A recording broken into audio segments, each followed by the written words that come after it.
গত ৭ই আগস্ট ময়মনসিংহের জাতীয় কবি কাজী নজরুল ইসলাম বিশ্ববিদ্যালয়ে ধরা পড়ে এক অভিনব জালিয়াতি।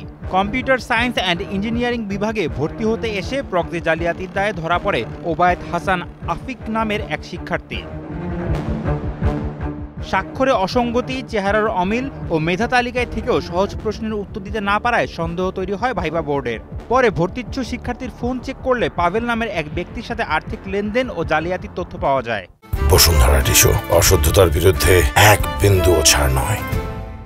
মোবাইলটা চিজ করার পরে সেখান থেকে বেশ কিছু তথ্য আমরা পেয়ে যাই।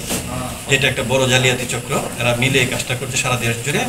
এবং সেই মোবাইলে দ্বিতীয় যে ব্যক্তি আসছিল পাবেল নামে, তার মোবাইলে এরকম আমরা মনে হলো ৩-৪০০ ছবি, বিভিন্ন মানুষের ছবি, অ্যাডমিট কার্ড, বিভিন্ন বিশ্ববিদ্যালয়, মেডিকেল, চাকুরি, ভর্তি ইত্যাদিতে ছিল।